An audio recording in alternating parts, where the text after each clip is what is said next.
Sit back. Relax. Enjoy listening. RK reaches out, intending to shift the pressure off her injured shoulder.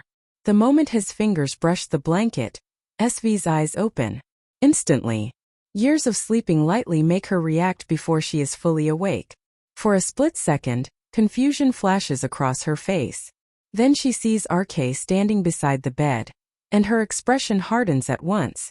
What are you doing standing here? SV asks sharply, the first thing her mind catching being RK so close to the bed while her shoulder is aching. RK does not answer. He simply lowers his gaze toward her shoulder. Confused, SV follows his eyes. She looks down. A small patch of blood has spread through the edge of the dressing. Her expression changes for the briefest moment before she hides it again. You rolled onto the injured side, RK says quietly. SV says nothing. She reaches for the tube of medicated cream on the bedside table, as if the matter is already settled. RK watches her carefully. Did you apply the cream before sleeping? RK asks, his tone calm but already carrying concern. No answer comes. SV twists open the cap and starts getting out of bed. It's none of your concern, she says coldly. She takes a step toward the bathroom. RK's voice stops her before she can go any farther. Your shoulder is already bleeding, RK says, still trying to keep himself calm. I know, SV answers without turning around. You'll tear it open even more if you try to do it yourself, RK says, his voice firmer now. SV turns her head just enough to glare at him. I said I know, she snaps, irritation flashing through her voice. She keeps walking. RK follows her, closing the distance in 2 strides and stopping her before she reaches the bathroom door.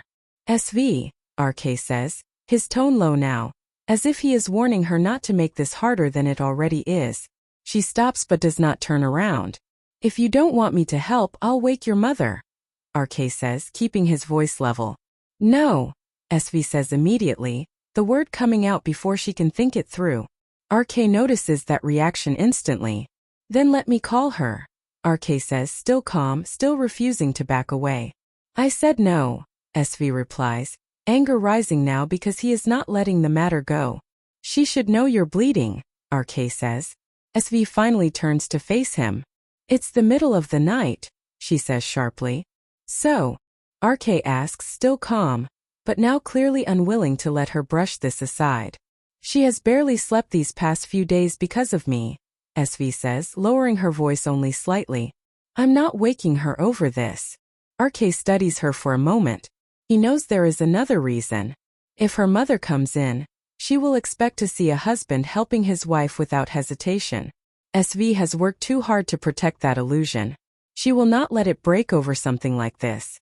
SV lifts the cream again and says in a flat voice, I'll handle it myself. RK's expression hardens. No, he says. She blinks at him. There is no argument in his tone. No explanation. Just one firm refusal.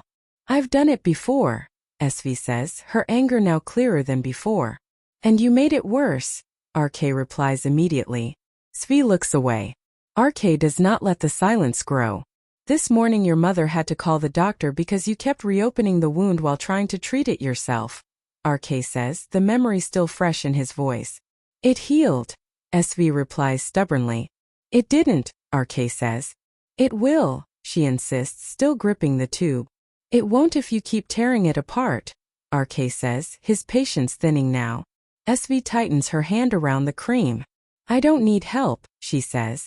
RK points silently toward the blood staining the bandage. That says otherwise, he replies. She tries to step around him. He blocks her path without touching her. I said move, SV says, her patience finally snapping. And I said no, RK answers. Her eyes narrow. Why are you making such a big issue out of this? She asks, frustration now obvious. Because you are bleeding, RK says. It's my shoulder, SV shoots back. It is, RK agrees. So let me deal with it, she says. You are dealing with it by making it worse, RK replies. For a few seconds they simply stare at each other, neither willing to give in. Finally, RK speaks again, and this time his voice is calm but unyielding. You have 2 choices, he says. SV folds her arms and glares at him. I didn't ask for choices, she says. You have them anyway, RK replies. He gestures toward the hallway. Either you let me help you now, or I wake your mother and let her do it, he says. SV's eyes widen slightly. You wouldn't, she says, though the doubt in her voice is enough to show that she knows he absolutely would. I would, RK replies without hesitation. You know she'll panic, SV says. I know, RK answers.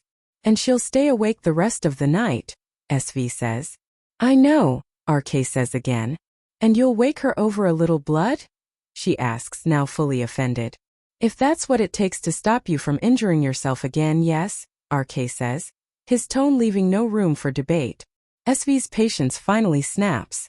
She takes a step toward RK, clutching the tube of cream so tightly her knuckles turn white. Why? SV demands, her voice rising. RK doesn't answer. She lets out a bitter laugh. Why are you doing this?